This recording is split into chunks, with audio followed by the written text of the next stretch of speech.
Oh, peace to the elders, the ancestral giants. Peace to kings, queens, and royal families all over. Peace to you, brothers and sisters. You tune into Oak 93.5, Africans United, Know Thyself Black Power Radio, where ancient wisdom meets modern truth, and we speak directly to the souls of the people. This is more than conversation, this is elevation. The mission is empowerment, cultural awakening, and grassroots truth telling. I'm Essence Divine, and it's a pleasure to be enjoying from the wisdom of my brother, the Honorable Sar Man. Anakasar, a BB for Hodier, African liberation, black liberation, African power, black power, for every black man, woman, and child on the planet. We are the original people. I am the original man. I am a son of Africa. Peace to the African family out there. And my sister, the ingenuous Dr. Kimberly Mutarian. Well, good morning, everyone in Radio Land. I'm glad that you're tuning in. I'm sure we're going to have an exciting discussion, and we can't wait to see the results. And family, today we open the gateway to liberation through mind and the spirit. The chains of oppression are no longer just physical, they live in thought patterns and cultural amnesia and the spiritual disconnection from who we truly are as African people. Our topic is African psychology, the key to breaking the chains of mental and spiritual oppression. We are not just talking about psychology in the Western sense of the word. We are talking about African-centered psychology rooted in our ancestors, in Mayat, in the principles of Shetawat Netta, and Ubuntu. That's an ancient African word that means compassion for humans. It states, I am because we are. I'd like to start with the first question. What is African psychology and how does it differ from Eurocentric psychology? Yes, African psychology is basically, dealing with the knowledge of self and understanding, that our essence is spiritual. Just having a physical experience on the planet Earth. So our psychology basically is one on building and creating, and it's based off of Maya. Basically, what we try to go over every week: truth, justice, righteousness, order, balance, harmony, reciprocity.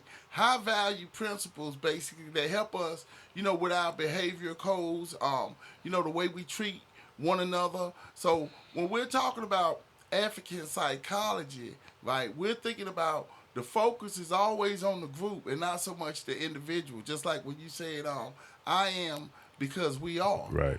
We are, therefore I am, with the focus being on the group. And that's why, in African psychology also, we always pay reverence and honor to those who came before us, our ancestors, which is very important because for a number of reasons. One is when we go back thousands and thousands and tens of thousands of years, we see, what our ancestors were able to do as far as, starting civilization, having the foundation for all the sciences coming from Africa, right? So African psychology is really, dealing with, the study of the mind, the study of the soul, the study of the spirit.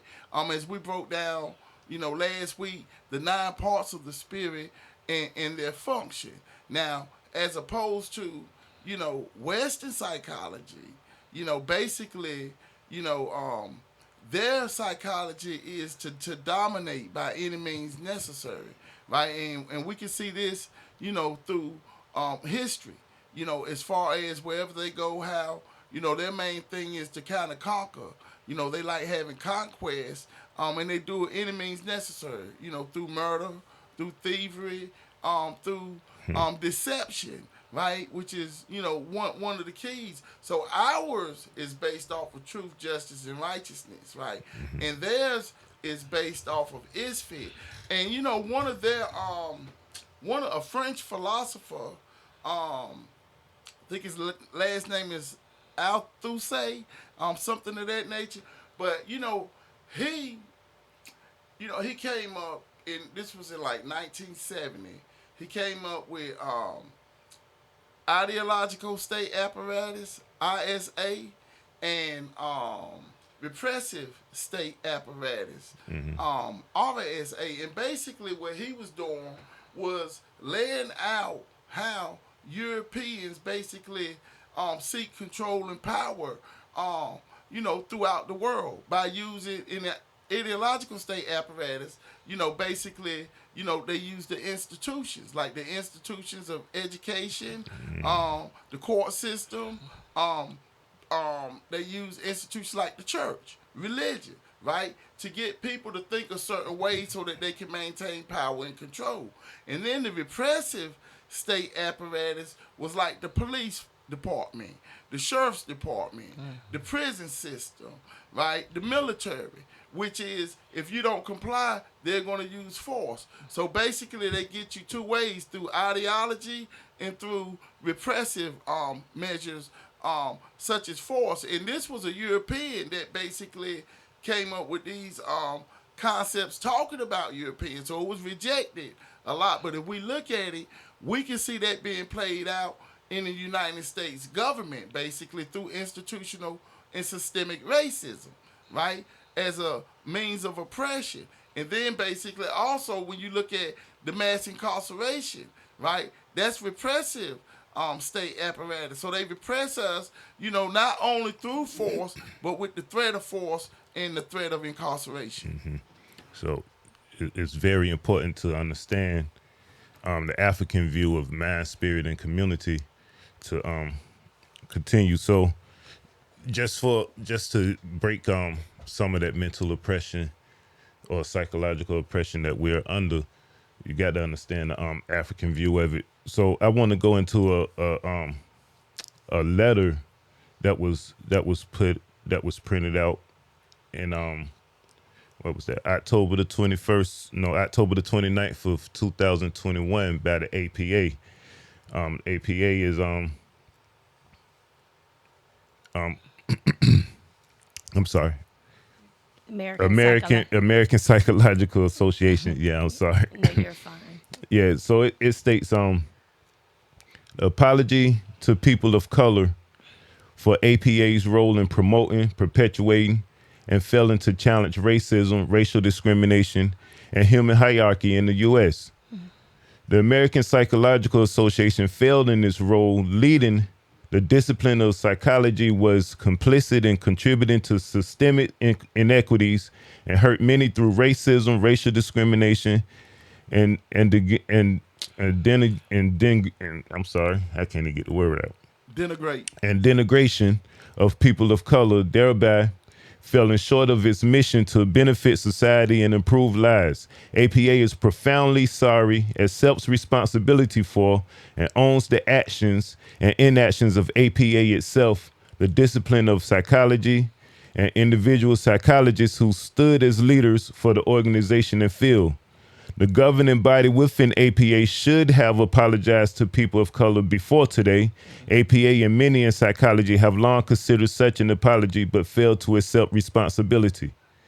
What does this apology mean? You want to take it first? Well, my honor, brother. Sorry. What does this apology mean? I don't think this is an apology because first of all, with an apology comes an action. It's a response. So if you know you've wronged someone, the first thing you do is make it right. You just don't say you're sorry. That's an acknowledgement. Acknowledgement is one thing. The apology comes with an action because I'm now saying that not only am I acknowledging you, but I'm actually sorry. People can acknowledge all day. It doesn't mean they are sorry. And if you're now sorry for what you've done, it comes with an action to make it right. And what we're hearing is across the nation, people apologized after George Floyd, but they didn't put any action with it. Now, I can't really tell you that people who have oppressed across the world thousands of years, and then when you come to this continent, I can't really tell you they know how to fix it. They have mentally been so consumed in their own control. It's a sickness at this point. So then it's incumbent upon those who are broken and hurt, or those who have been offended, to say, this is how you hurt us and this is how we want to be fixed. This is what you broken. But for us, we have adopted as African Americans concepts or even terms like we are resilient. Well, resilient doesn't say I'm broken and I need to be fixed. Actually, it says you can beat me and I'll bounce back. Yeah. That is a sickness of I'm accustomed to taking abuse. And if you're accustomed to taking abuse, then you're not in the mindset of saying, I want to be fixed or I need to be made whole. So here we have the abuser who don't know how to stop and wouldn't stop it. I mean, especially if it's beneficial. Right. If I get financial benefits from you being broken, why would I want to fix? When did I even have time to think about fixing you? Right. And then the abused is so mentally oppressed until they've taken on this mindset of, look at me, how resilient I am. I wear a badge of honor for being the soldier of resilience. No, this is not okay. And so I think that is why it's incumbent upon society, especially African Americans, to get a break. Even in war, people took a break. And so we have to take a break so that we can regroup as to what healing means to us. Nobody can define justice for us. Nobody can define justice for us. And it can't come because of George Floyd, because, it was great that the conversations were there, but the conversations were not enough, because look at where we are today. George Floyd is 5 years. We're 5 years in from George Floyd, and we still could not pass the George Floyd bill. We still haven't had strong. I mean, in Raleigh, the city of Raleigh alone, we watched the George Floyd tragedy unfold, and Governor Roy Cooper at the time literally mandated that every law enforcement agency have body-worn cameras. Well, in 3 years later, in January 2023, Darrell Williams was murdered by 5 white officers on Rock Quarry Road. Every last one of them had on body cameras. And they justified it. No one went to jail, but taxpayers are going to be responsible for paying out the settlement for his death. So we have a civil suit, but we have no arrest. So what they're telling us is that you can be abused and murdered. We're never going to change the foundations of our abuse or the abusers. And you made some interesting points there, especially about we got to figure out what healing is to us. Yes. What justice is for us, and also that it's been carrying on for so long. I mean, they've been doing this psychological warfare on our people since what they call it, the Middle Passage, since they brought us over here. Brother, you want to chime in with the apology? Yes, because as Dr. Kim stated, this was a response to the murder of George Floyd, right, in the DEI, right, diversity, equity, and inclusion, which sprang out all over across the country in the corporate world, in the business world. And really what it does, this letter, this apology, it lets us know that, the American Psychologists Association has no credibility whatsoever, right? Because here we're dealing with the healthcare industry. We're dealing with mental health. We're dealing with psychiatrists, psychologists, therapists, counselors who basically are supposed to, help people to have a sound mind, to help them to get through whatever mental health, mental illness, mental disease that they're suffering from. But instead, what they did was they used the knowledge that they had to basically impact us in all manners in a negative way.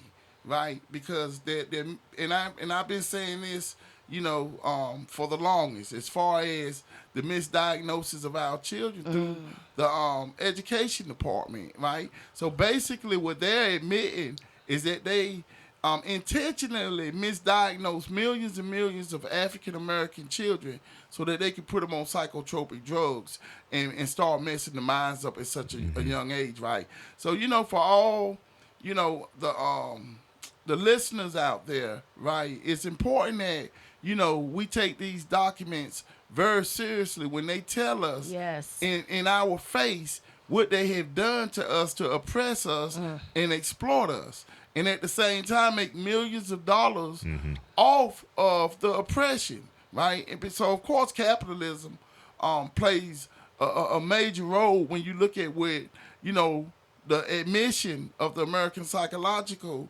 um, Association, right? Because they have psychologists and therapists and psychologists in the school system. They have them in the prison system, and so they're put there to intentionally misdiagnose, right, and exploit us because when we understand how the whole industry works is based off of the DSM-5, and I know we're gonna get to that later in making diagnosis so that once a patient is diagnosed, and then that way they get paid by the insurance company.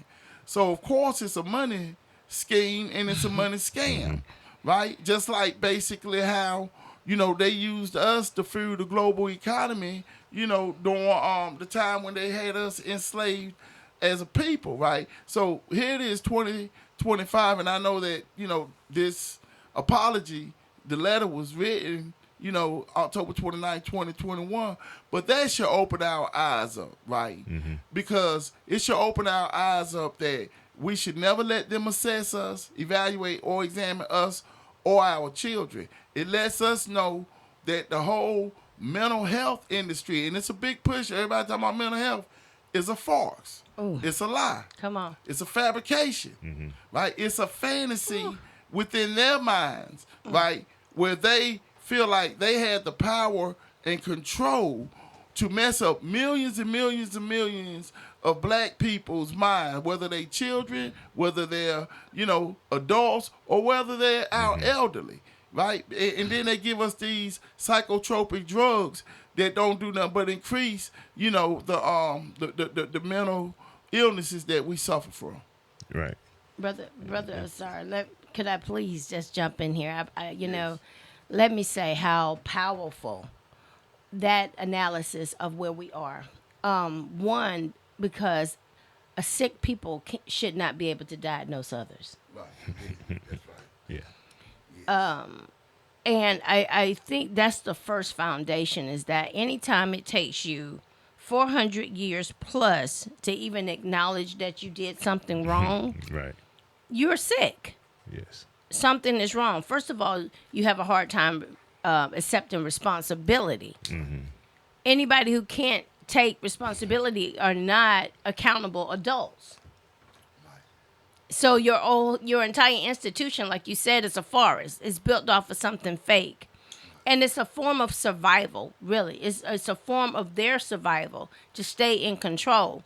What we know is that if you don't take responsibility for your actions, then you put the blame on the victim. The blame has to go somewhere. Right. The blame goes to the victim. And so what ends up happening, and that's why you start seeing these words like crime and punishment, because one of the things that when Brother Asar said, capitalism upholds this kind of mindset, but along with capitalism is marketing. So then when you start hearing terms and words and visuals and so forth and so on, and one of my favorite quotes, and I won't say favorite, but I'll say one of the most powerful quotes that I have heard, in my studies, put it this way, is a man by the name of John Elrick, and I hope I'm saying his name correctly. But he was one of the administrators to Richard Nixon. And what he said is, and I'll share why marketing is just as important in capitalism and labeling us. he said to us that black people basically said the administration knew that drugs were not, that black people were not crazy, or black people, the way they painted black life was incorrect.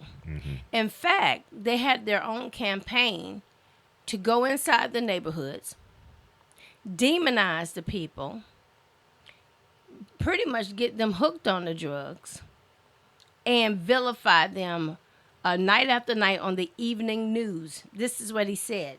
They even took prime time, a time whereby they flashed our faces all over the news. Right. And once you do that, it sort of gives you the license to lessen or dehumanize. Yes. That is to say they are savages. Once you say that and they're out of control, what you're saying is that we can no longer maintain, contain, or retain them. And that's the only thing that you can do at the end of the day, is really retain them. And if you can't do that, if they haven't committed a crime, which our children have not, then we have to inject them to control them. Yeah. And it's a book called Brainwashed, authored by Tom Burton, where he speaks on directly on how the media portray different imageries and stuff in different time frames and everything to for the cause of brainwashing. Absolutely. So, yeah. And they all coincide. So even when we talk about the FCC and we're talking about media, look at how now, we're looking at what has always been. We're looking at how America or Western society will demonize one character and then make a hero out of the next. Yes, indeed. And we see this illusion every day. That is how this country was built. It wasn't until 400 plus years later that we decided to even remove Columbus's statue. Look at how many things had to happen after George Floyd. Right. And so we're almost at that place for redemption now, for others to say, okay, well, since this person was killed, here's some of the things that we'll erect. But either way it go, it was fake from the beginning, because the foundations of it was an illusion. Right. And it definitely kept it got us generations after generations. We're behind on preparing fixing ourselves mentally right now, but we're on the right track, especially with some of the information that we're trying to bring across over this Yes. broadcast that we does here. So Absolutely. with such an admission from the APA, do you think black people should trust the medical or mental health industries? You want to go first? Well, actually, I don't think. I think that we should learn how to take the meat and spit out the bones. But we should also start building resistance. We should build resistance to lies. And we should also be, this is why this podcast is so great, is because we have a duty to go back and get our original format for psychological help, spirituality. We have a duty to go back and get those things. And though, they've taught us how to cast away African-centered medicine, or everything that Africa has produced, they'll go so far as to say Africa didn't produce anything. But not only whatever we've produced, they'll demonize that as savage or, primitive. But what we created and who we are, not even what we created, Right. but who we are, who we were crafted in the womb of the universe to be, is so empowered. It's empowerment because they wanted it. Everything that we are, they want it. So it can be that primitive because you traveled 6 months to come get the people.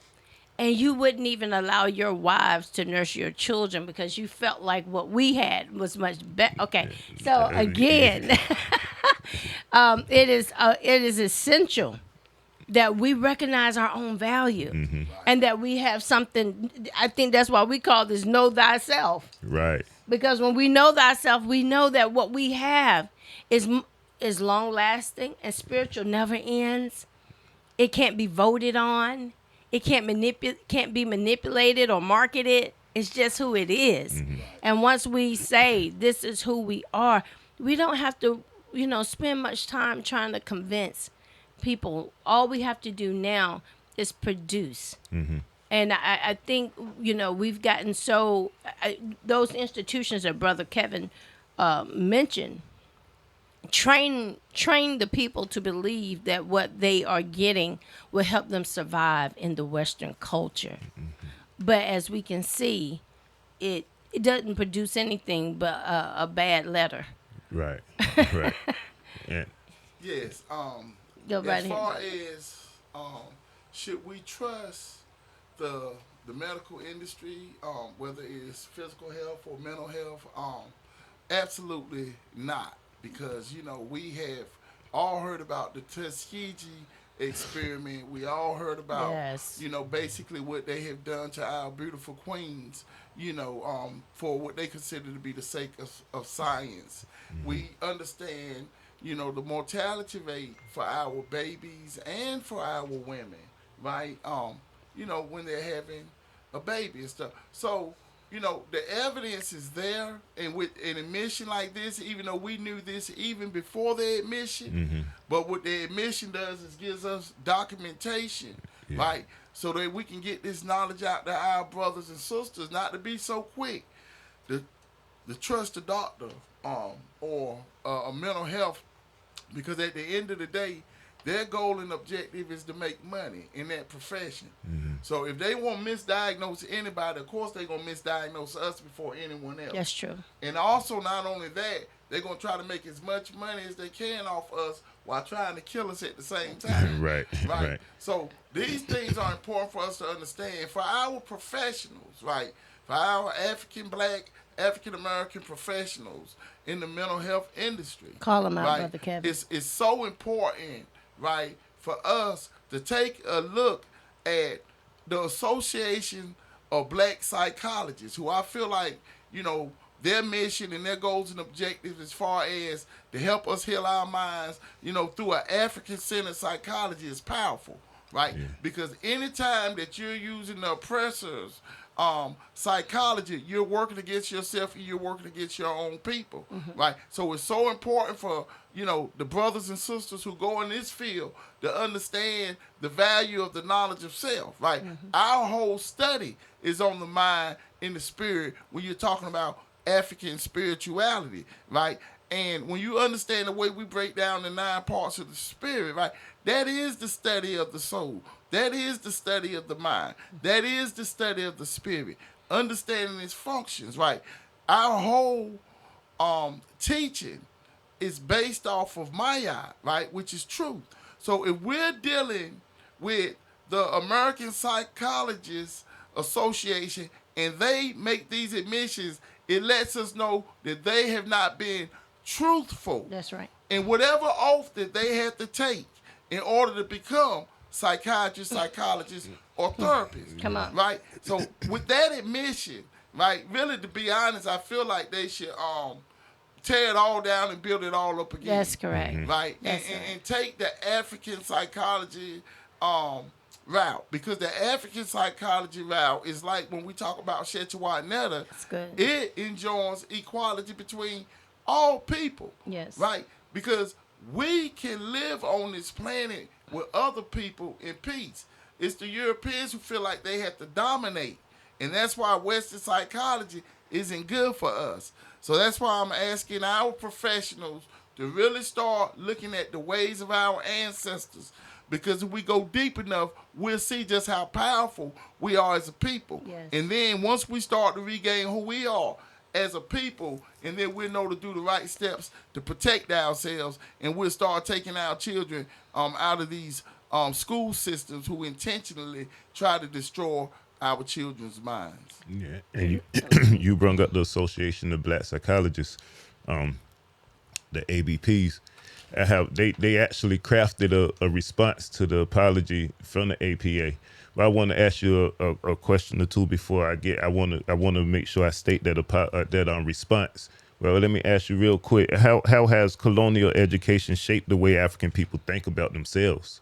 Well, That's good. yes, it has shaped our consciousness the way it was intended to shape our consciousness. That's good. And that was to give us an inferiority complex, right? And you got to understand that the psychologists, right, and philosophers, they play a major role in what's going to be taught as far as curriculum, right? So, it has affected us in such a negative way where, and it gets worse, because I've been on this planet for a little while now, and I was in elementary school 50 years ago, and it wasn't as bad as it is now, and I think that's because for a number of reasons, we start showing, what we can do during the we've always shown what we can do because our brothers and sisters, we've been fighting this fight, ever since they invaded Africa, and we talked about Richard Allen about a month ago, back in the 1700s. Of course, we talked about W.E.B. Du Bois, Marcus Garvey, and many others of our greats, Harriet Tubman, throughout the years. So I just think that, in moving forward, it's so important for us to look at African-centered psychology, right? Because what Western education has done, what the colonial education has done, is made us think that everything white is right and everything black is bad, right? And then they try to get us to imitate and mimic them. And see, once they can get you to start imitating and mimicking them, they know they got you. And ain't nothing. Yeah.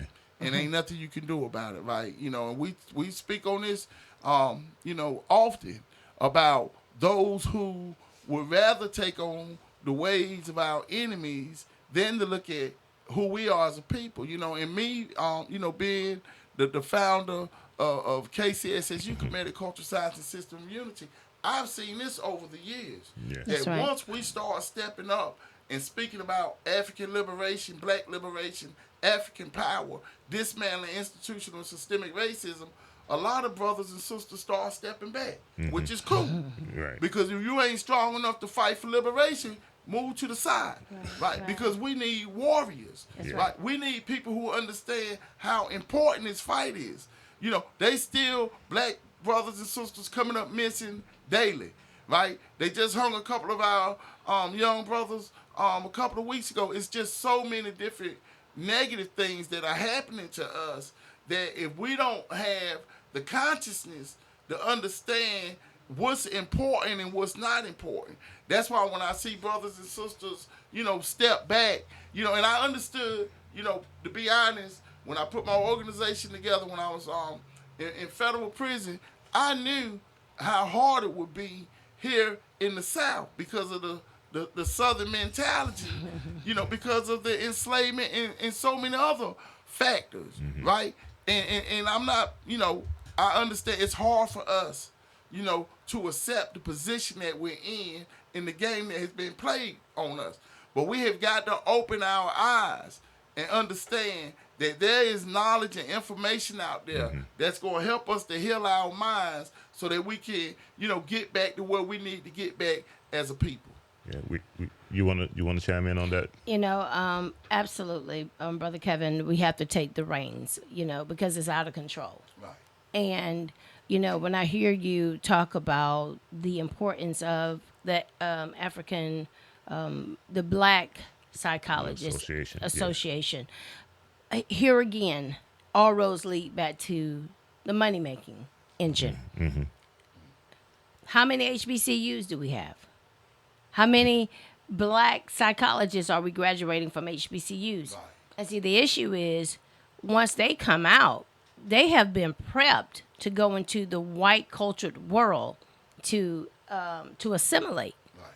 So they can be black all day at their campus. But what they're learning is preparing them to function in Western white world. So they can't defend our children. So our children are just under attack. we get the funds for HBCUs. We get the recognition. We do the dance. We do the, football. We do tailgating. We do all the things that black centered people do. But you better not bring that outdoors. You keep it indoors, Okay. because I can tell you that the suspension rates amongst blacks does not have black representation to defend our children psychologically, none of those things. And so, again, until we understand what role we are in, our first role is that we are covered in a chocolate skin. Right.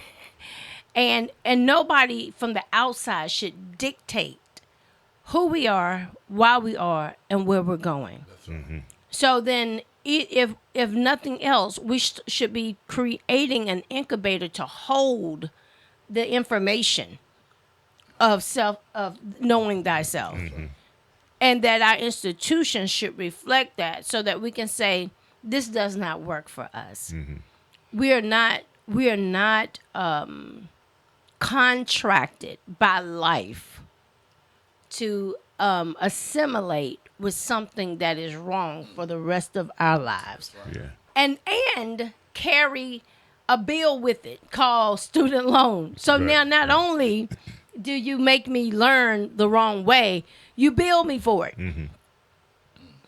So are you telling me that you fought for 400 years to be free and have an education, and at the end it's the wrong education? How damaging is that? Is that what we're teaching our children? Is we fought for education, but even the education is wrong? Well. Yeah. Can I make a point? Yeah. right Please. quick? Yeah. Yes, because everything you right on point, Dr. Kim. Because Definitely. when we look at it, right, when we look at the Department of Education, right, and remember I talked about ideological state apparatus, right, the institutions, the ideology, Yes. right. You just asked a great question, Brother Essence, as far as colonial education and the impact that it has, right. So when we understand that the United States Department of Education has been failing, you know, black people, African Americans, for over 100-something years, right? And I mean, they even failed themselves, right? But I want to keep the focus on us as a people, Right. Absolutely. right? Because we can run around and we create these after-school programs and things of that nature to help as many children as we can.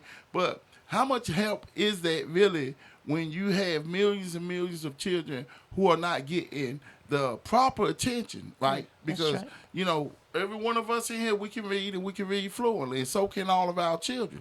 It just take the right instructions. But the Department of Education, they're not set up to educate our children properly. They're set up to do exactly what they do, and that's to improperly educate our children, dope them up, and prepare them for prison, Come from the on. school to prison pipeline, right? So we have to really think about these things seriously as a people, because it's a law where you have to send your child to some kind of school unless you get the right Right. paperwork to do homeschooling, whatever, right? Yeah. But we cannot just continue to send our children to school by the millions to be miseducated, mistreated, misdiagnosed, and placed on drugs, because it's harming our babies' minds, right? When you have the American Psychological Association admitting to the practices that they've been doing for hundreds of years, that affects so many millions, probably a billion of us, to be honest. Come on. When you add up over the years, Exactly. intentionally, right, destroying our minds,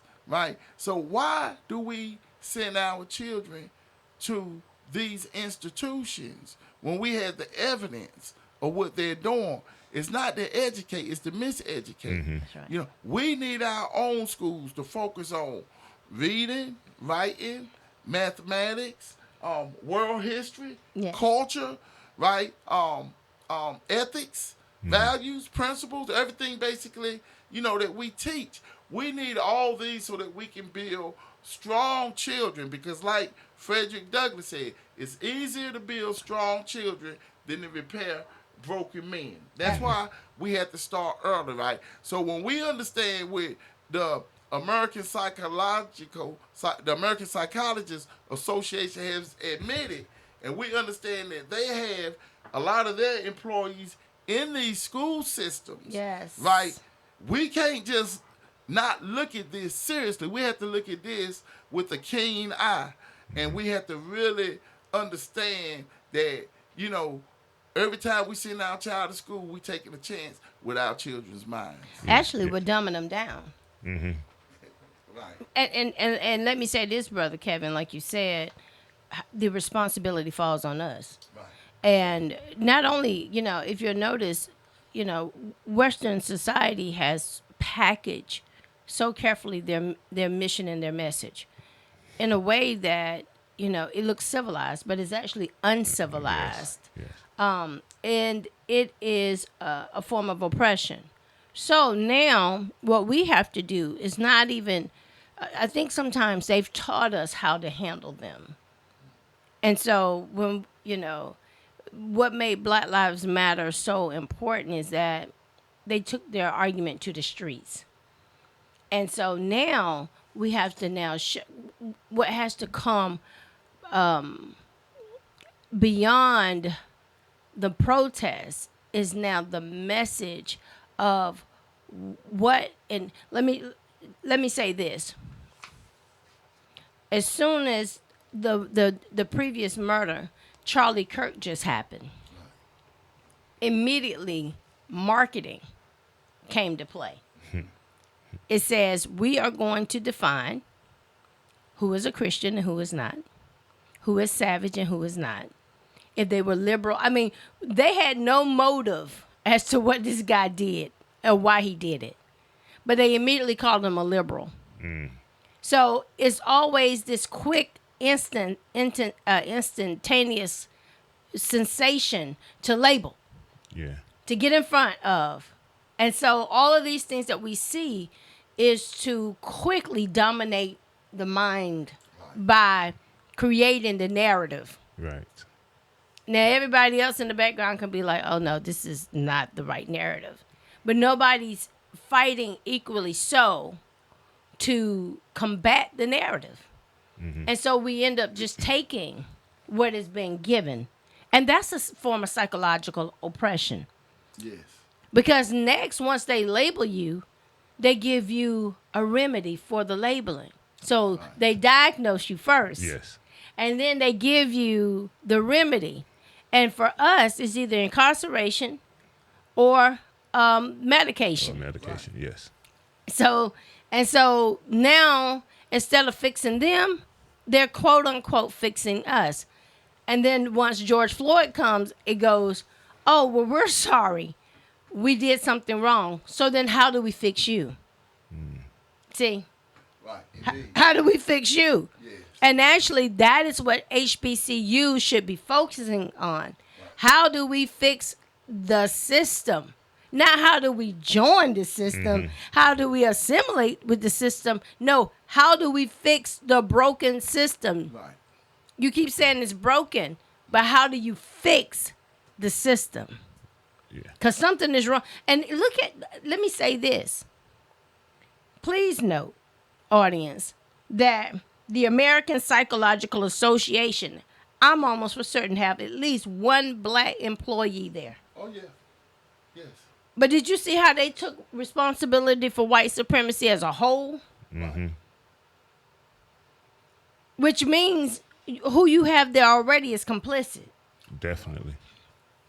How can you apologize for something that you already knew happened from the beginning? You cannot afford not to have DEI.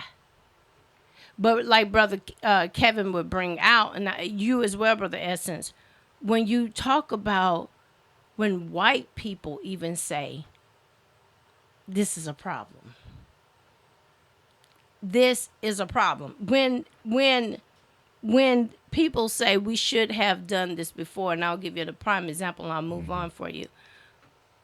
After George Floyd, the North Carolina Department of Public Safety, which is over prisons, and they decided to remove 5 names that were associated with slave owners off of their prisons names. Polk, James K. Polk, Right. the president, slave owner. So when you hear the word Polk Youth Center, Yeah. this is his descendants. So how long did they know this before they decided to remove it? So it's in calamity or when they get caught that they make changes. Right.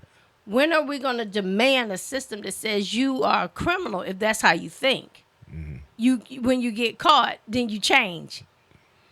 Where's the system that we demand that says this is how it should be, regardless if you get caught? Yeah. The system need to be destroyed and rebuilt. Absolutely. Also, a couple things that you were saying about the HBCUs. First of all, that stuck out to me. I think once upon a time, like A&T was for agriculture and technology, A&M agriculture mechanics, but it was trades being taught. Once when our people when the black people created those schools, those institutions for themselves, it was for trades to be taught for them to survive, a survival tactic. But then funding start changing, and they start being funded government funded or however, and then after that, I think they started the curriculum kind of wavered a little bit, maybe here or there. And even in homeschooling, they still got a curriculum guideline for you. Now, if you got your children at home isolated, you can you can follow the curriculum, but you can give it to them from a different Afrocentric point of view. So how do we identify with a when we still operating with a colonized mindset? Well, can I inject something Yes, real please. quick here? You talked about A&T and A&T being a mechanical and agriculture school. Help me understand, and I'll give you the basis of that from an educational standpoint. We were enslaved to agriculture for 400 years. We were the school. Exactly. If anybody knew how to cultivate the ground or work machinery, Yes. it was us. Right. That format was for them. It came under something called the Morrill Act, Morrill. Yes. And it was created because the white culture knew that if slavery was to end, who would end up with all the jobs? The people who with the experience. People with the experience. And so they had to now move the goalposts to say, in order for you to know these skills, you needed to get a degree. Okay. So now all of a sudden you have these institutions that are popping up all over the place called Florida A&M, Right. Texas A&M. All of them are A&Ms. And look at when they were established. They were established primarily after slavery or right before. And it's also the same concept that they used for the Homestead Act. Because the Homestead Act was made in 1861. Why? Because here we go with here comes the Civil War. What happens if we win? All of that land, because remember, west of the Mississippi, they couldn't touch. It was only for the natives. They had pushed all the natives out through the Trail of Tears, and they said, you all can have this side of the west of the Mississippi, and we can't touch it. As a matter of fact, they wouldn't even allow slaves to come over the line. They would say, okay, slavery does not pretty much exist. Well, of course, eventually, they got to have it all. So now the Homestead Act opens that door to say, if you go and start developing, and remember that's 1861, right before slavery, they start throwing out is land, just land. Why? Because if we win, where are you going to put us at? I got you. And could you imagine all of us now Right. owning land? So they immediately start giving it away for free. And this is the Homestead Act. That's 1861. That's the Homestead Act. Okay. And then you get the Morrill Act. That all of a sudden, institutions start popping up on agriculture. We've been slaves for 400 years doing agriculture. Now you need a degree. North Carolina State University is a prime example of those things. almost all of the institutions were built off the backs of slaves and the hands of slaves, and now you're just going to professionalize. So that's why it's so offensive when Karens come to our community and teach us how to do gardens. We're going to do a community garden. And it's an insult to our children because, you've treated them like they were savages and primitive when their ancestors were civilization. They were agriculture. There and here. So those are the things of know thyself. Right. Because they take not only the experiences away, they take the narrative and they switch it in a way where you think you primitive and never touched a plant before. When for 400 years, that's what we did. Studying nature. George Washington Carver. What to eat, what to intake, and what not to, what is medicine, what is not. I'm sorry. No, you're right. Yeah. Medicine. And even not just food. We used it for medicine, herbs. Believe it or not, Western society, once we got here, would have preferred to have our medicine, our way of doing medicine, than their very own, because we were more centered or more holistic. And, our mothers mixed potions. We were the first midwives. We were the first birthers of civilization. Listen, we were medical. So now the things that, now they've licensed and put it in an institution and now charge us millions of dollars to go to school to get it when we were the originators. That's all. Right. Go. I dropped my paper down there. It's in your head, Brother Essence, I'm sure. Yeah. Yeah, I want to read over this. The Association of Black Psychologists response to the apology. I want to get over into that real quick because it's very important. Yes.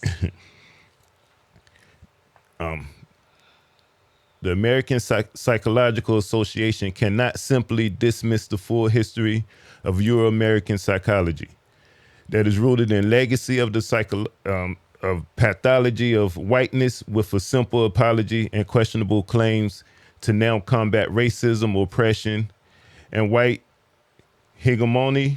Y'all got to give me that. Hegemony. Hegemony. This is right. The APA, in fact, has played a large hand in the oppression of the black community in education, health, housing, the media, which Dr. Kim been speaking a lot about how they use the media and marketing for their oppression. The work sector, criminal justice, and practically all domains of life necessary to thriving and optimal well-being. Borrowing again from this transformative concept of Sankofa, we also know that the white man would try to satisfy us with symbolic victories rather than economic equity and real justice, underscoring that while the apology and resolutions may appear genuine, it is far too late for it to mean anything to Black America and solely lacks several opportunities for real and meaningful apology and atonement, which are inextricably linked to restitution and restoration. Oppression is a corollary of racism, white supremacy, and the subsequent hoarding of power. To even begin to make good on its promises, the APA must empower the survivors of its ongoing terrorism. They may accomplish this by abdicating their unjustifiable claim to be the arbiter of universal human functioning and by granting full authority to the Association of Black Psychologists, the Hispanic Psychological Association, the Society of Indian Psychologists, the Association of Asian American Psychologists, and other ethnic-centered associations to establish their own independent and separate codes of ethics, licensing, certification, and education and training. To accept the APA's apology would be to accept the accuracy of a fabricated historical record and negate the mission and vision of the Association of Black Psychologists. The Association of Black Psychologists continues its 53-year commitment made by its founding members to the liberation of the African mind, the empowerment of the African character, the enlivenment and illumination of the African spirit. The ABP continues to forge ahead in the reclamation and application of hundreds of years of African deep thought and sacred science. African or Black psychology, while always countering the APA's destructiveness, revisionist history, and attempts at creating a new narrative. Most importantly, the ABP will continue our teaching, research, counseling, advocacy for our graduate students and our way of practices and other work singularly and unapologetically addressing the restoration of wellness to African persons, families, and communities worldwide. To understand the true meaning of anti-racism, empowerment, and full sovereignty, readers may visit or contact the Association of Black Psychologists, and they got their website up. It simply said they don't agree. They don't accept the apology. Was the response given by the Association of Black Psychology a proper and appropriate response? Emphatically, yes. It was an excellent response. Yeah. And really, I just really like the way, they stood up, to the letter, the response, making sure they outline, all of the damages that, the American Psychologists Association have done. And not only that, right, letting them know that they understand and they know that it's an empty apology, right, with no substance, no merit. They say, if anything, action should have been behind the apology, some type of reparations, restoration, get it moving in the right direction. One thing I know is this, right, and this is important, right, that they are a great part of this system, right? And this system, right, is based off of racism. So when we talk about institutional and systemic racism, that means that this system, you wouldn't have no system here without racism, because they wouldn't have nobody to oppress and exploit and take advantage of, right? They have to be able to take advantage of others in order to have power and control, right? They built their whole economy off of the backs of our ancestors, and they still building it off the backs of our brothers and sisters that are incarcerated, right? Basically, through slaveocracy. Because like we've discussed before, the 13th Amendment, slavery is still allowed, right?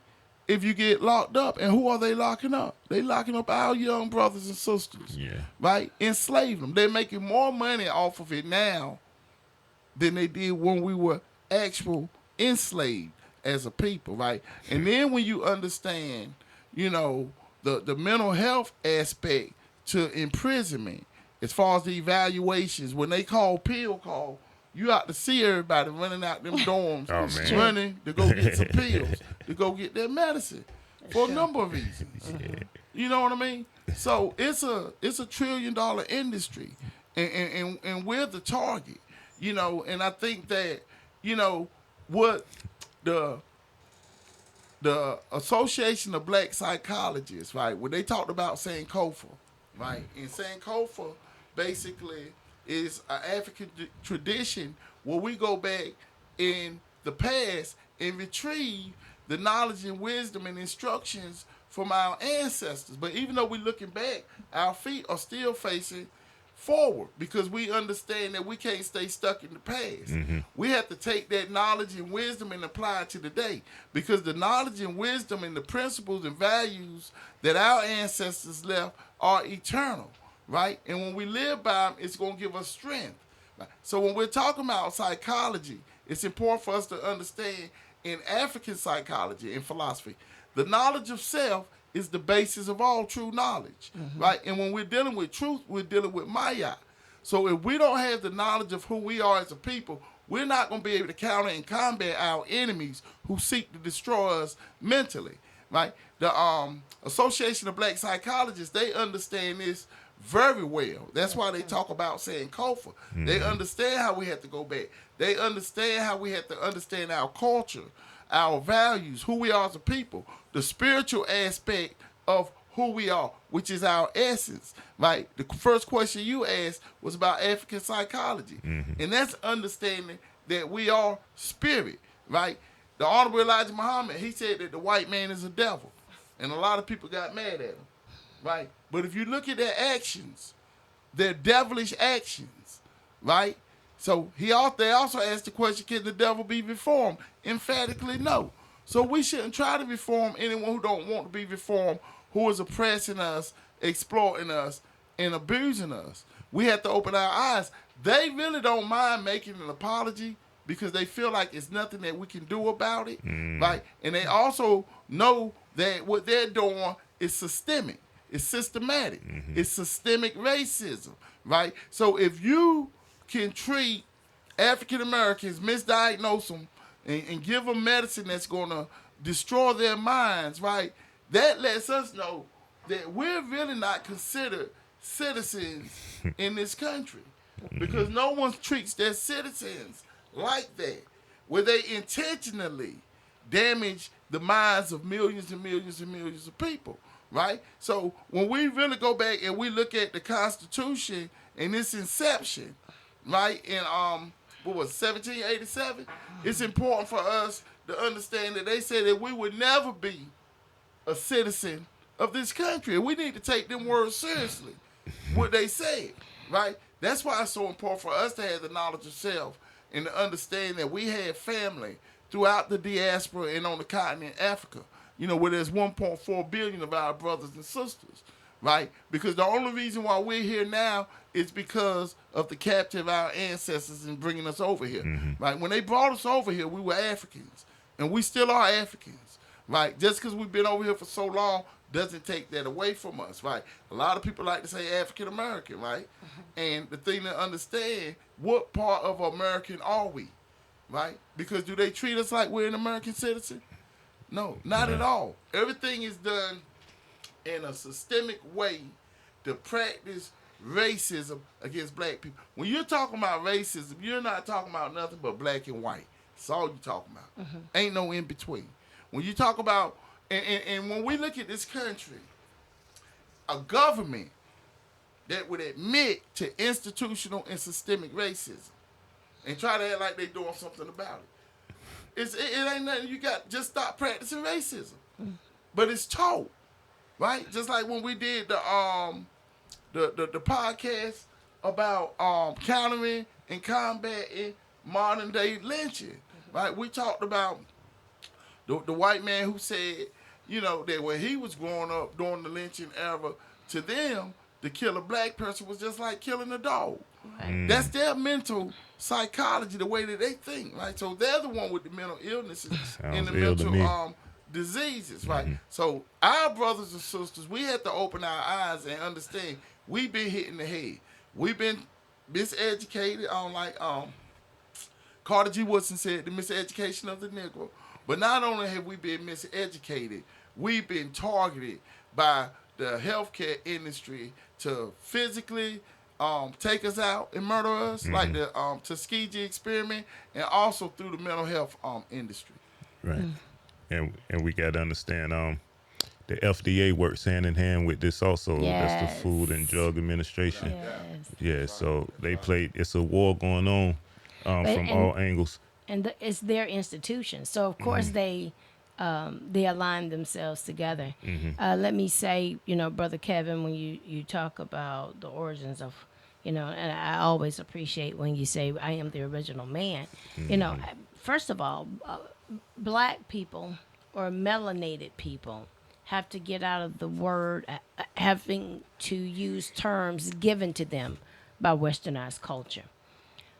We are not just Africa. We are the global world. All right. When you say I'm the original man, that means I surpass every continent. That's right. You can find our DNA everywhere. Whether you can see it in their pigmentation, there's some form of melanin deep down, even if it's lower in the lower parts of their bodies. Right. But it came because it's a part of the DNA structure of humanity. Right. And it came from us being the original people. So, of course, you're going to see this because they can't see it. They can't fathom it, so they fight it. And then they separate themselves. And then they create a system that protects their fear. really most of what we see is institutions that protect or give them a license to fear. That's right. They're really afraid. They're really afraid. So of course you create a police department and then give them qualified immunity to kill and lynch you, because the inferiority now protects your fear, and now gives you the qualified immunity to kill at will and steal and destroy because you are afraid. So you go on the prowl or the attack first before having any engagement. Literally, we're looking at pretty much teaching police departments how to be human. Well, don't you think you should have taught them how to be human to other people before you allowed them on your police force? Now we're having to do classes on DEI and inclusion. How long have we been here? Over 400 years, and now you want to have an inclusion? We've already been here. What we're doing is now having to teach you how to be human. Because your institutions were built to protect you, not to protect us. And so that's why we're getting killed, because they fear us. Of course. Now, and then we go back when you say psychologically, they're the ones with the mental illness. Right. Because fear is torment. Right. Fear is a form of torment. Right. And when you're tormented, you can't love and appreciate, because you're too busy trying to defend and conquer. Right. And so it's in their DNA to basically, as long as they're fearing, they're always going to be conquering. Now, I heard a word, and I know people missed it, but one of the things that I listened to, their hero, Charlie Kirk, what he said is, he talked about the great replacement theory. The replacement theory. Yeah, I missed that one. Did you hear? And I don't know if it's great. They like to say great.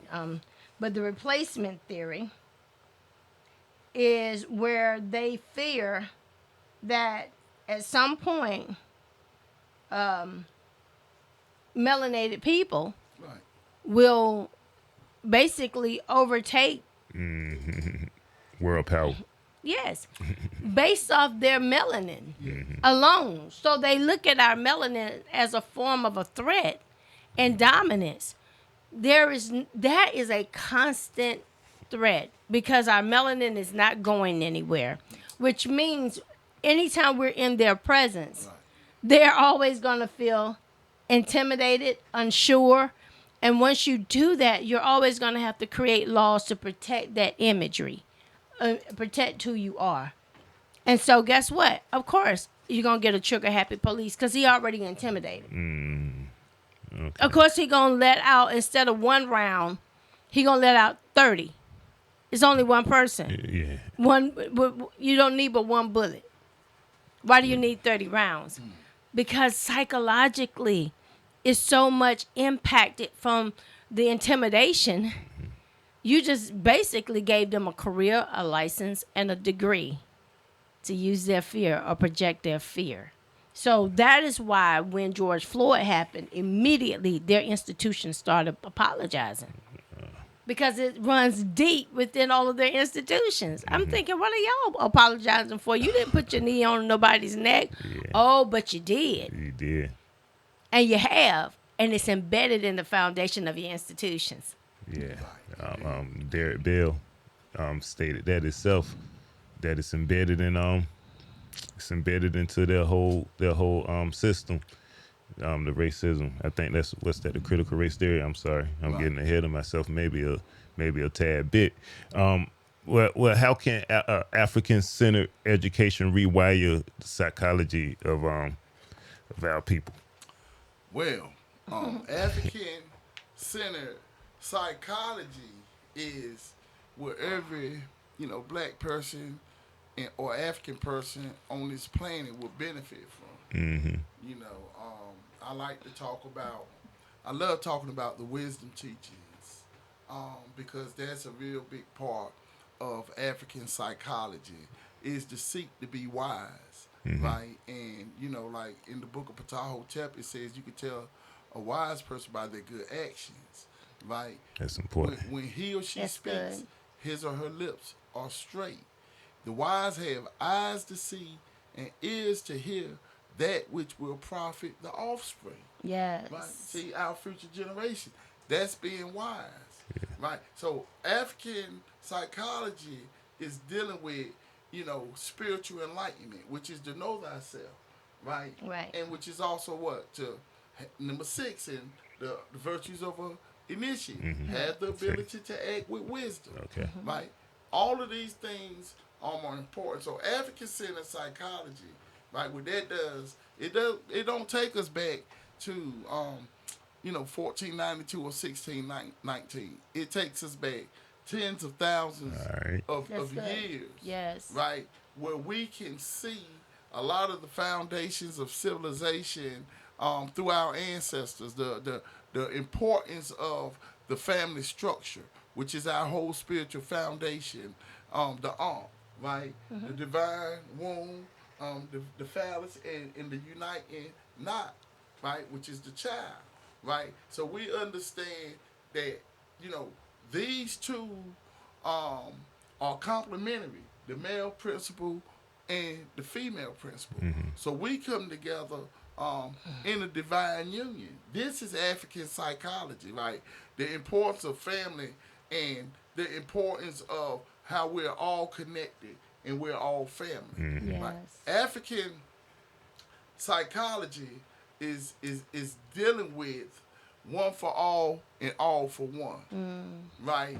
And in the mental health, from a mental health perspective, it's like it's important to know that our ancestors, if something was wrong with something in the community, instead of wanting to lock them away, what can we do as a community to help that person, Right. right? Right. Because is I am because we are therefore I am, Right. right? So African psychology, and because of colonialism and imperialism, it's something that we had to St. Kofa go back and get. Even a lot of our brothers and sisters on the continent had the same Kofa, even though they right there on the Yes. continent, Yes. because of imperialism and colonialism, right? Just like the dominance of France, and I'm so glad that they kicking France out of them countries. They not kicked them out of Mali, Niger, Burkina Faso, Senegal, those are four that I know of where they kicked the French out. Yeah. But like Dr. Ericana Chilbor has stated about 6 years ago how the French were making over $500 billion off of the 14 African countries, Wow. right? Off of the resources. And a lot of these countries, they were using what they call it, the franc, the currency in France, and they were receiving a French education Right. and speaking French, right? And the great leader for Burkina Faso, Captain Ibrahim Traore, the president, right? He basically has done away with colonial education and the colonial curriculum, and now he's bringing back an African center curriculum, because the African center curriculum is going to help us not only with our philosophy but our psychology, right? Which basically is the That's way good. our mind is wired in the way that we think. That's right. Right? So if we can think about liberation, right, that's when we're raising our conscience, because we're understanding that we're being oppressed and exploited. As opposed to what a lot of people going to do today on Sunday, sit in front of that TV and watch some football. Right? And that ain't going to help us move the needle in our agenda whatsoever, regardless who wins. That's right. It's not going to bring any of our brothers and sisters back No. who've been hung, who've been murdered by the police, who've been incarcerated, or anything of that nature, right? So African-centered psychology is based off of the knowledge of self, which is based off of understanding that we are spirit and all is spirit, right? And it's also African-centered psychology is also based off of high values and principles like Mayat, what we always speak on, Yeah. and Shetawad Neto, what we are to do, the protection of the weak and oppressed, equality between all people, proper raising and education of the children. These are high values that our ancestors put in place for us, right? And it's important for us to say in Kofi and go back and get them, because as opposed to Western psychology, we can see Western psychology where they intentionally practice racism, right? Where they intentionally make sure that they misdiagnose black people just so that they can maintain power and control. Yeah, real quick.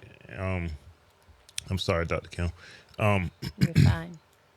So wisdom teachings, which are spectacular, to me, and I know to a lot of others, but it's a lot of people, and this goes back to me saying, how can we identify with a colonial mindset? It goes. A lot of people think that their wisdom comes from doing them 8 to 10 years of extra schooling and becoming a doctor, or to be able to practice being a doctor in one category, or practicing law in one category, when they got a lot of different factions of law and medicine. But I guess what I'm getting at is, how do we integrate African psychology in with the struggles of justice and liberation, or to get our people to understand how the importance of it, the ones that thinking, you know What we do is what we're doing here, having I agree. discussions. Yes. Also, like what we do at KCSSU with the children. What we do, Dr. Kim, at Chavis Park, when we have town hall meetings. But one thing I'm going to do is I'm going to get in contact with the Association of Black Psychologists. I tried to call them the other day. Okay. And I left a message because I really love what they're doing. Yes. I really love how they're teaching and training their students from an African-centered perspective, an African-centered psychology. I love the fact that they really understand the damage that has been done by the American Psychological Association, and the damage that's still been done. Yes. Because just because they apologize don't mean that they stop doing what they've been doing. I had to go to the school with my daughter about a year and a half ago because they was trying to misdiagnose my grandson, and I won't having it because Right. I let them know. I said my grandson is sharp. He won't but like 8 years old at the time. And, he know the 10 virtues of an initiate. Of course, he's still a little boy. He's a child. Right. But he has the ability to learn. So you're not going to sit here and act like something is wrong with him because I work with him myself, through Right. our organization, KCSSU. And that's what they're trying to do. And at the meeting that me and my daughter went to, was an in-person meeting at the elementary school, they had 4 African Americans in there trying to attack my grandson's character, 8 years old. Try to treat him like he's a grown man. And see, that's the one thing that the system does. They try to treat any black child like they're a grown man or an adult, whether it's a boy or whether it's a girl. And we need to really, just like how they think that, we can take pain, more than anybody else. Like, say, if we're in the hospital or whatever, that we can endure it. Yes. You know what I mean? Because like Dr. Kim said, we're resilient. You know what I mean? And, as Dr. Kim spoke about, the melanin, that's so important It is. for us to Yeah. study melanin, because, melanin is so key in so many areas of life, right? As far as, for one, we had to have it to protect us in the hottest region on the planet, where life sprang from, which is Africa, right? Which is the Great Lakes region, right? So when we understand that the melanin protects us, not only does it protect us, right, it also helps us out, in many ways when we become spiritual, as far as vision, being able to see, being able to understand the teachings. And that's why it's like when the Western psychologists try to act like, we are inferior when it comes to intellect and things of that nature, that ain't nothing but a bunch of rubbish. Yeah. It's a bunch of rubbish. And they like to put things out like that because they're trying to get their people to think like that, so that when they run into contact with black people, that they automatically looking at black people in a negative way. And they can justify Indeed. the brutal attacks or the Right. response Right. by already dumbing down the mindset that we're less than human. And remember, this has always been the argument: 3/5 of a man, property. They've always found terminologies that lessen our value and who we are as humanity. Yeah. And that's their way of saying that I can beat you, I can. Right. Got, Like that, you say, justify. Justify. It's just like when you look at the mass incarceration, right? that is also a justification on their part to make it seem like we're out of control. We're so violent that we can't maintain ourselves in society. That's why they enslaved us in the first place. Right. You know, they always want to justify their misbehavior. And we got to stop letting them. And that's why, you know, a lot of times when, you know, I've had discussions with people and, you know, we want to blame the parents for this and we want to blame the children for that. But yet, when we can see that the things and the behaviors that we've been exhibiting as far as our children and adults is because of what's been happening with the American Psychological Association. That's correct. When they come in the community knocking on doors and things of that nature. But yet, we blame the victim. And we've been taught to blame the victim. Right. We've been taught not to look at anything that they've done because they're supposed to be the standard for some type of reason to the point where we wanted to integrate with them and assimilate with them. Come on. And accommodate them. Right. So psychologically, right, we have a long way to go as a people, but we'll get there once we start understanding who we are, our true nature, our true essence. Who don't want to know their mother, right? So we go back to the motherland. That's right. Because the motherland has the keys, right, That's to liberation for us. And not only liberation, more than anything, you know, power, which is the one thing we need. Because once we gain the power that we need, you know, as far as consciousness is concerned and spirituality and our mental, right, and then we'll be able to stop them from doing the things that they've been doing. Because the only way you can stop power is with power. That's true. Right? So if they got power and control over us, we have to get power and control first over our minds, right? Power over our spirits. And one quote that I really like to speak on, and that is Steve Biko, one of our great from South Africa, one of our great revolutionaries who was brutally murdered. And he said the most potent weapon in the hands of the oppressor is the mind of the oppressed. So we have to get our minds back. And that's why the first thing we teach in the virtues of an initiate is control your thoughts. Yes. Sure. Yeah. Let me say this, Brother Kevin. You know, when we talk about liberation, again, we're not just talking about ours, but we also, I often tell people that so much focus is focusing on how do we address the slaves as if we were the problems from the beginning. How can you liberate us? We were already liberated. The problem is we need to understand what would make you make a slave. Right. Our focus really should be what's going on with the mental health of the oppressor. Right. Indeed. Yeah. Because if you left us alone, we would be fine. Remember, we are resilient. Yeah. We are okay. And we came with the goods into this earth. So, and obviously they must have known it because they came 6 months, a 6-month trip to pick us up. Now, the issue is you cannot own our talent. Look at this. All of the great goods that we have inside, they've tried to harness it. Right. That's what the NFL is, Negroes finally in the league. And the NIL is Negroes images in the league, you know. So at every point, it's all about owning us and who we are, saying that we know you are talented, but we're going to own. We're going to own who you are. And we're too scared to allow you to show that your mental is just as great as your physical.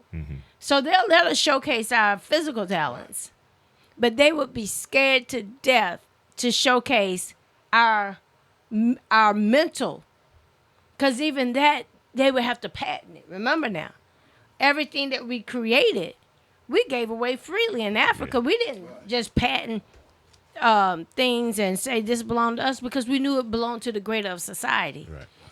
Once you get here, they have to patent everything because they think of ownership. These things are mindset of saying, I own everything.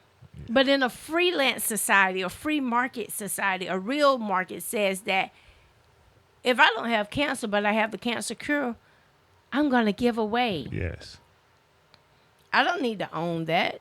This cure is for you. You own it. But that's the wrong mentality, is that I have to capitalize off of it. Because you're not going to let me eat if I give it to you. It's so distorted and perverted, the way society in westernized culture, and it gives the rest of the world license to manipulate and that, to have some form of false ownership when you come to a land and now all of the land belongs to you. How? You haven't even been to Mars, but now you own parts of Mars. Like, how? That's sick. That nobody blacks wakes up and go, you know what? I think I want to own a piece of Pluto. These are things you're only gonna be here maybe 80 years on an Earth that's been here billions of years. Yeah. What makes you think that you actually own a piece of Mars? Like, something psychological is wrong. And that's where these false competitions come from. That's where this false sense of ownership comes from. And now I have to defend what I own. So I have the Second Amendment right. Now I get to shoot. Now the argument is, can I shoot you through the window or can I shoot you at the threshold? It just keeps spilling over because we're accommodating psychological madness. Yeah. And that's basically how we got here. Now you have us trying to, we talk about our kings like Mansa Musa, Okay. richest man in the world. To this day. Not just in Africa, Right. the world, who gave freely. Come on. Where we came from, there was not just one polar bear. We had gazelles. We had plenty. So we didn't need to hoard. We didn't need to sell you meat. Right. Eat. But if you look at your opposite opponent who slaughtered the buffalo, come on. Yeah. When they see plenty, they use it as a tool, as a weapon against the very people that God gave the buffalo to eat, be protected, to eat, to have clothing. Right. You slaughtered them just to control them. So now we're looking at sociopaths and recognized as heroes. They're in your encyclopedia and your Wikipedia as taking selfies and photos of themselves as if they are great. This is sick in itself, in its infancy, in its establishment. It's a very sick institution. Yeah, definitely. And I heard you say a few times, like, just thinking you can own a person, how sick that is. Right. And I know a lot of contracts, I haven't seen one, but a lot of celebrity contracts say name, image, and likeness for perpetuity. Yes. Which means forever. I own you now. Right. If you sign this contract, which is, that's crazy in itself. So. And when you say apology, I'm looking here, and I think this is very, very essential to our argument, is that it says the only thing that they have given us with the apology is tokens and symbols, trinkets, and, holidays, a plaque and a statue. Right. And we haven't demanded anything more. And a day to take off work. And a day to- holiday. Look, we haven't demanded anymore. They're gonna make a Charlie Kirk Day coming real soon. October the 14th. Wow. It's already in effect. Well, I thought I was making a joke. No. Now, so I want to finish on this apology right response ahead. from the Association of Black Psychology. Additionally, they in their response they go, in the context of the unjust killings of black folk across the diaspora, we are morally required to call the names of George Floyd, Breonna Taylor, Ahmaud Arbery, Emmett Till, Medgar Evers, Malcolm X. Too many black children, women, and men have unknowingly served as martyrs of racial awakening, with the most recent serving as a catalyst to move the world to action against global anti-black racial oppression. Name calling is an African culture practice which honors our ancestors and sustains their legacy beyond their physical experience.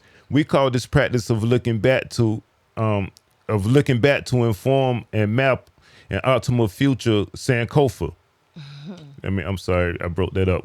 I want to say that again. We call this practice of looking back to inform and map an optimal future Sankofa. And it is also an African culture practice that fuels our resistance and resilience and ultimately makes skeptics of black folk who know when we are being pandered to. We have been calling names out for centuries to remind us of the atrocities we have historically and contemporarily endured at the hands of white America and its institutions. The APA's history is herein grounded in this reality. It is cancerous. It is evidence in the exclusion of the first use of psychology to promote a belief in racial hierarchy in the common center groups chronology from 1850 to 1900. Dr. Samuel A. Cartwright, he's around 1852, claimed to have discovered or identified two mental diseases that afflicted enslaved Africans and justified enslavement. According to Cartwright, drapetomania caused black people to have an uncontrollable urge to run away from their masters. That's hilarious. Drapetomania caused black people to have an uncontrollable urge to run away from their masters, and anesthesia Ethiopica. I don't know if I'm saying that right, but that was evidenced by disobedience, answering disrespectfully, and refusing to work. That's crazy, man. The psychiatric treatment, psychological cure, or therapeutic intervention for drapetomania was to whip the devil out of the afflicted, and for dianesthesia Ethiopica, the patient was forced to undertake extremely difficult and hard labor, which sent vitalized blood to the brain to give liberty to the mind. You can see this in a report on the diseases and physical peculiarities of the Negro race. By choosing to conceal this information, the APA is engaging in revisionist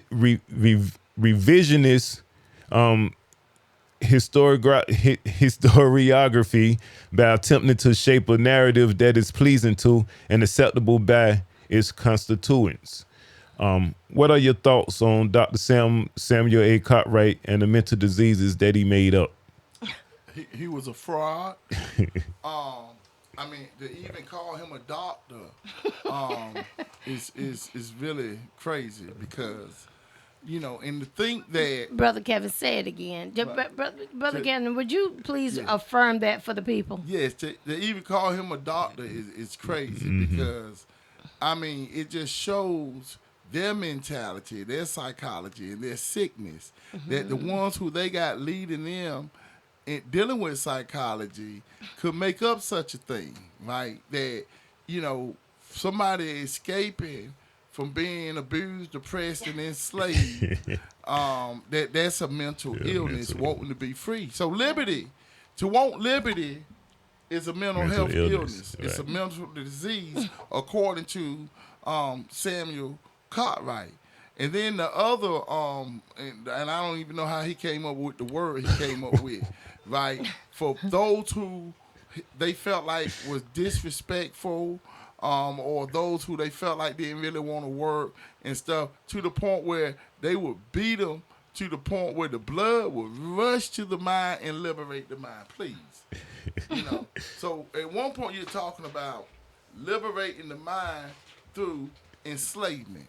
Right, that don't make no sense whatsoever. Right, so this right here shows, the fallacy of Western psychology and how you cannot take it seriously because it's not based off of science. Right, everything that we talk about as far as from an African psychology perspective is based off of science. It's based off of knowledge. It's based off of research. Right. It's based off of practice.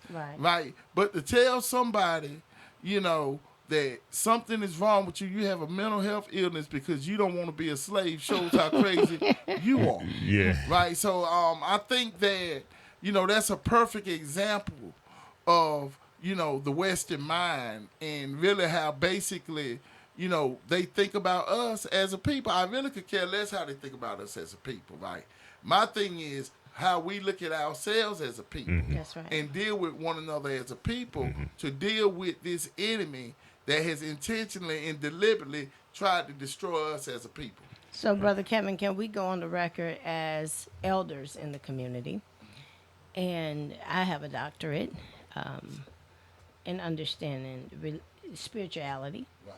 as well as your teaching from an African centered point of view. Can we now say that we're not going to no longer classify their term or affirm the term Western psychology, but we'll call it Western sickness? Yes, indeed. I love that. We, And yeah. that's exactly what it is. It's a Western, for you to even conquer, Right. to want to conquer everywhere you go, that in itself is a sickness. Right. Now, whether you decide to colonialize it and stay there Right.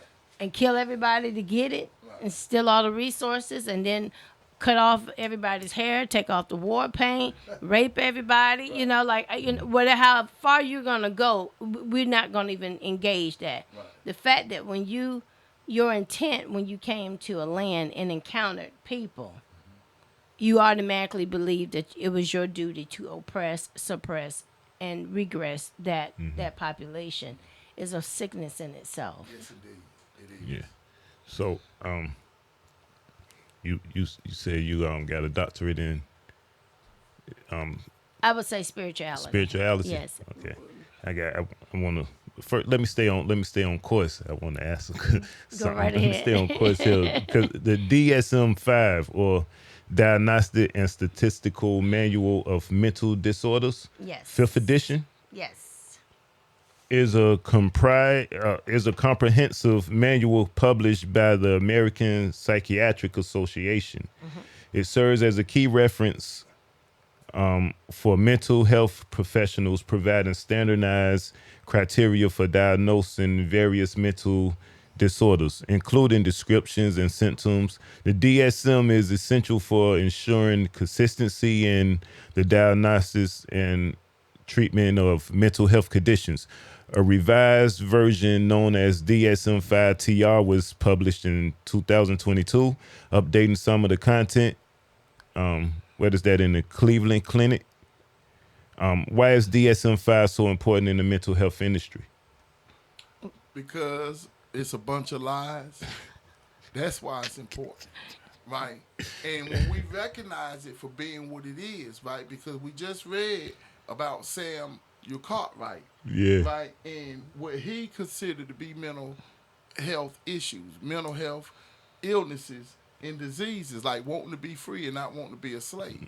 So you can imagine, right? And, from some of my previous studies, the APA, that could be either the American Psychological Association or the American Psychiatrists Association. They really all one and the same. They work hand in hand, right? And basically, it was back in the 1960s, right, where they were feeling like they were being underappreciated because the medical doctors were making all the money, the medical doctors were getting all the hoopla and things of that nature. So they came up with the book of illnesses, analyzing people, and it went from being a small book to a big book. What they got now, the DSM-5, right? So that's why the mental health industry, right, is making so much money these days because you see all kinds of mental health advertisement, like you said, marketing, right? Anytime anybody want to have an event, they got the mental health people there from, what is it, Alliance or somebody? Yes. Yes. It's so many, it's big money involved, right? Because we're talking about capitalism, right? So anytime that we're talking about capitalism, right, and we understand that the DSM-5, the whole goal for the psychologists and psychiatrists is to what? To get paid. In order for them to get paid, the patient has to be diagnosed with something that's in that DSM-5. That is correct. And once that patient is diagnosed, that's why they try to diagnose as many of our children as possible with ADDH, HDH, and all these other mental health illnesses, right? That the American Psychological Association has already admitted, right, to intentionally misdiagnosing our babies and adults as well. So what the DSM-5 does is once they can find something, and they can find anything wrong with you, like, you scared to sleep with the lights off. You got to sleep with the lights off, right? And they're going to prescribe a medication for you. Yes. So what happens is, right, the psychologist, psychiatrist, therapist, whoever it is that's seeing the patient, once they give a diagnosis, then the insurance company pays. Because the insurance company ain't going to pay until you diagnose. Right. So that's why the DSM-5 is so important, because it's a big lie, first and foremost. And we want to let our brothers and sisters out there know, do not believe in the DSM-5, right? If you basically have a question, a mental health issue, whatever, I would recommend to try to get in touch with a chapter of the Association of Black Psychologists in your area. That's a free advertisement for you all of black psychologists. And let me say this too, and granted, where medication is needed, so be it. However, what we also understand is that westernized culture is not a culture that takes on accountability. And when you are not responsible for your actions, what tends to happen is you can just deflect on something else. So when white America commits crimes, they don't repay reparations. Either they deflect and say, well, it wasn't our era. But if you notice, when we look at maybe there are children that come and shoot up a school or shoot up locations, what they'll immediately say is, did he have a mental illness? And so that is their go-to. It's almost like their template for already saying, we will not take responsibility for that murder. So they begin to ask immediately. Now, they never asked Pookie and Ray Ray this.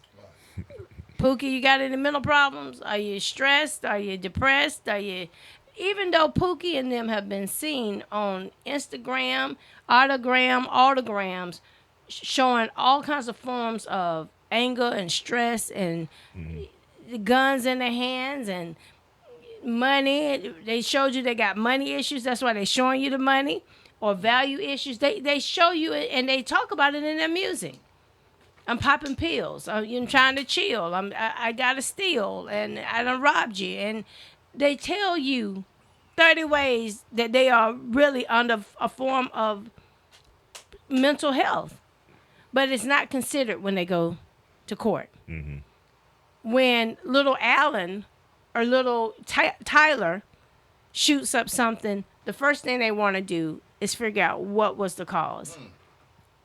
Was it a mental health issue? I remember Dylan Roof, the white young man who got a hamburger after he killed the 9 people at the church. So here is the first form of saying, we protect you.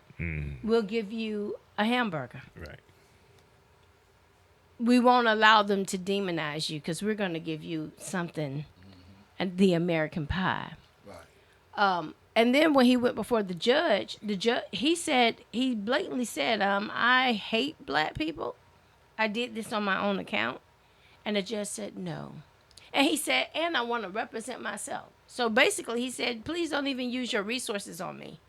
Don't use an attorney. I'm telling you, I'm guilty. Now, mind you, in the regular court of law, how often are they wanting you to go ahead on the plea and tell the truth? Oh, man. Immediately, right, Brother Kevin? That's right. They immediately want you to go ahead and take the plea. This white boy says, I did it. I meant to do it. Take me in. They say, oh, no. You didn't. You must have had a mental health issue. And we're going to give you representation. So the process by which they even, justify many of this DSM book was built for them to find ways to protect themselves from accountability. We just sort of fell in the crossfire. Gotcha. But most of this is them telling you they schizophrenic. This is them telling you they have multiple personalities. If we didn't gain multiple personalities during slavery, I don't know when we could have picked them up. You understand what I mean? Like all of the things that they're saying that they have probably would not have existed in the world that we lived in. Right. Right. I like to look at it like this too, right? Because what you said about the DSM-5 is the same with the police force and other institutions. The way they respond to black people and the way they respond to white people is totally different. Absolutely. They have a different purpose. The police department, their purpose is to serve and protect white people. But with black people, it's to seek and destroy. Yes. And I think it's the same with the DSM-5, like you just pointed out, and that is to protect white people, and their sicknesses so that they can, get through any type of legal problem they may have. But with the black people, they'll misdiagnose us and make up anything and use that against us. Yeah. Absolutely. And we got to understand that it's not a mental illness for us. It's more mental oppression. Yes. It might cause a little illness. These generations or these thousands of years of being oppressed in that fashion. And I also call it mental anguish. So you see the anger that comes with our mental oppression versus Right. It's that spirit inside trying to get free. You just don't know how. But of course we give them, each Sunday 9 to 11, we giving them information on how to find that liberation that they seek so badly. Yes. I'm sorry, y'all. That was good. That's but good. let me jump into because mental oppression we spoke on quite extensively here, but we also spiritually oppressed also, and of course the mind and the spirit work as one. Well, I want to know though, in what ways has religion been used as both a tool of liberation and a tool of oppression, or a tool of oppression? Well, yes. Well, you got to remember we were spiritual first. And religion is basically how do you apply spirituality in your everyday world. Well, because religion is a practice.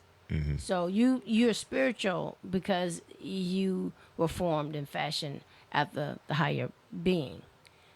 You have a relationship, you have a oneness, but the religion is that practice abroad. Now, how it was used on us is that abroad, we were used to be subjected. So they used religion to continue to dominate and to keep under control. And, even when we were not allowed to read or write, they would allow one preacher. They would tap on the shoulder an African-American minister or black person that they would pretty much deputize to keep everybody else in check.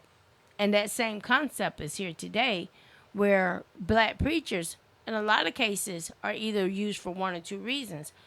Either they liberate us or they keep us enslaved.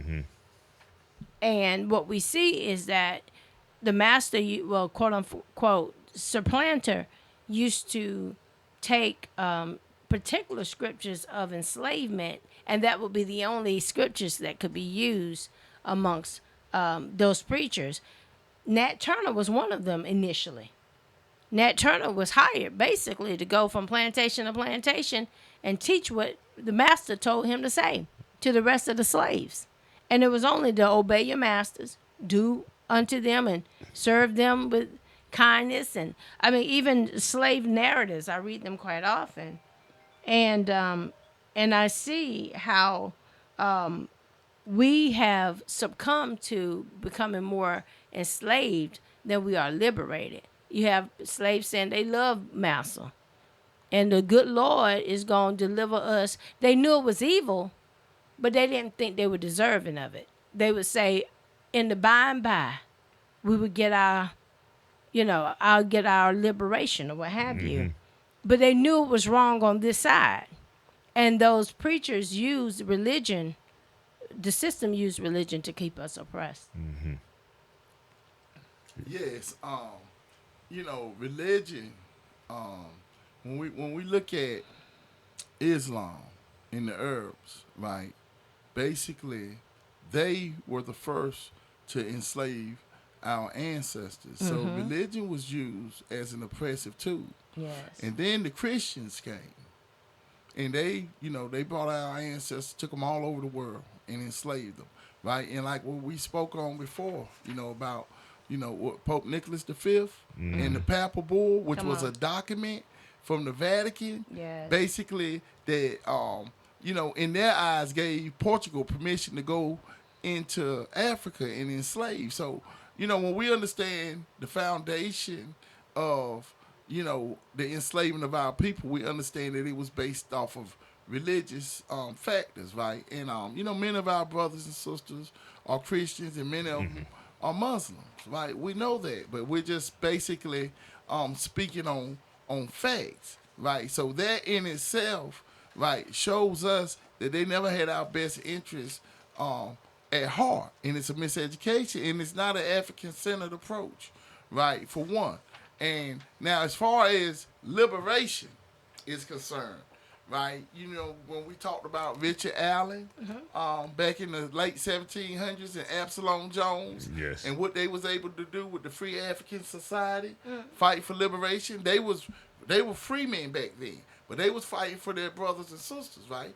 Then we all know about Marcus Garvey, W.E.B. Du Bois, all our other greats. We talk about when we understand Dr. Martin Luther King, right? He used religion for liberation. When you talk about the Honorable Elijah Muhammad, right? Malcolm X, the Honorable Minister Louis Farrakhan, they use it for liberation, Yes. right? To teach liberation, right? But what has happened is that now, unfortunately, everybody is church has become capitalistic, right? Um, because this is a capitalistic society, right? Capitalism, right? So now they're teaching on what? Prosperity, right? On how much money to make it. Things that ain't got nothing to do with your spiritual development whatsoever, right? So things that's not going to help you to control your thoughts and control your actions. Understand that we all have a divine purpose. It is all our responsibilities to promote order and truth. That's right. Right, so basically, a lot of times what they'll do is they'll try to get your mind off of those things that are important, and they want to put on the show so that they can get you to basically, in a sense, give as much money as possible because you gonna get your blessings. The more money that the more tithes that you pay. Right. This type of foolishness, Come on. right, that's Brother. taking place today Brother, in go a ahead. lot, not only the mega churches but the smaller churches as well, where there's nothing to build up the mind and build up the spirit, the true liberation.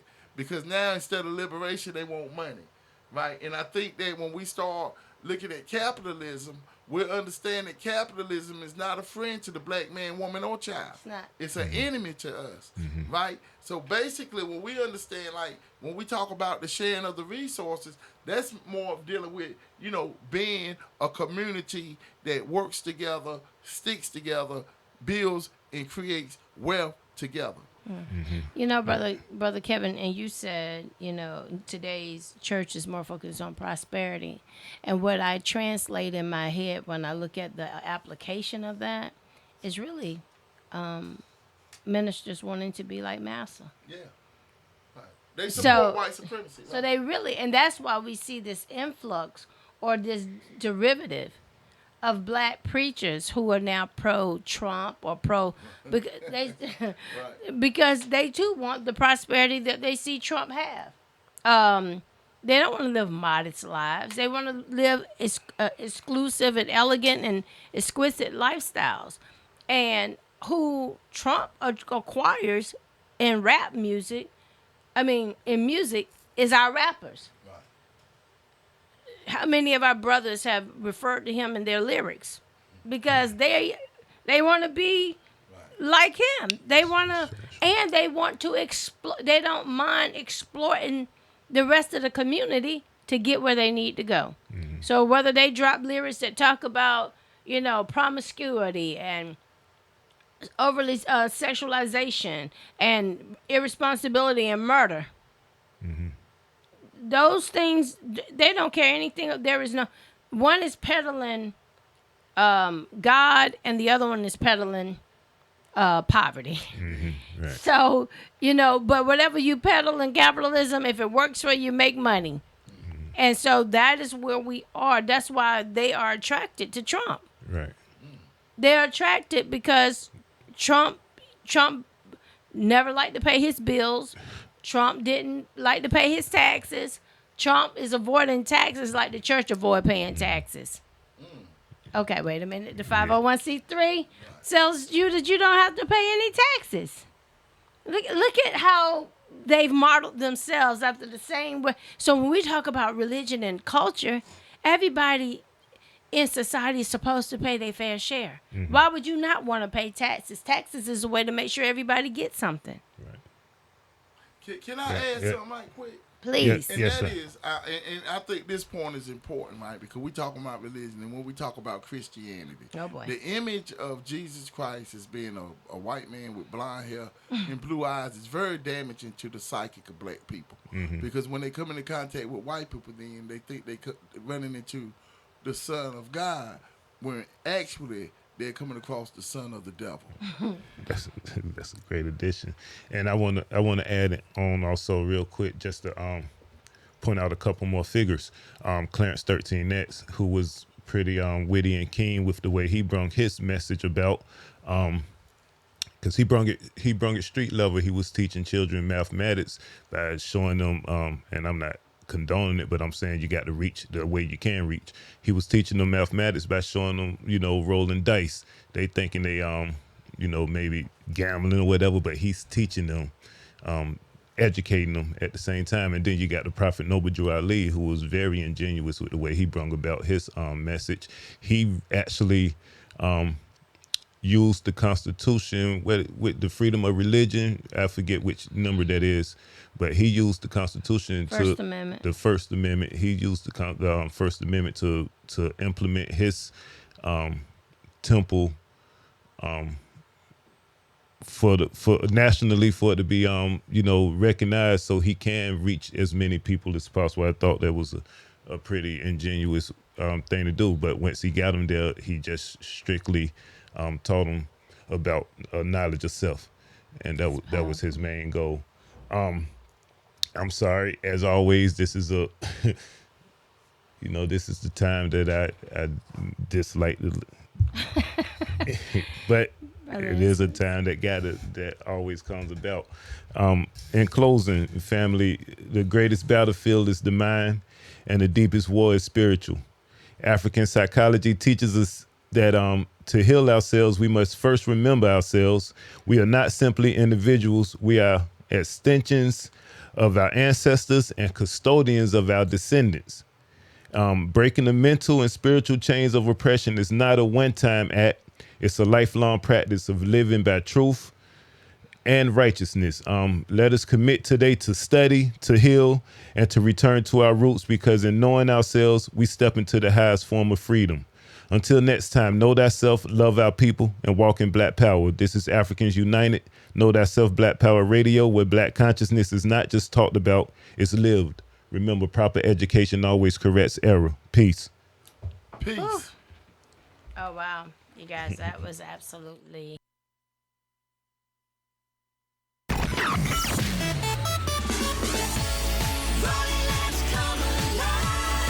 Community Radio, WRLYLP.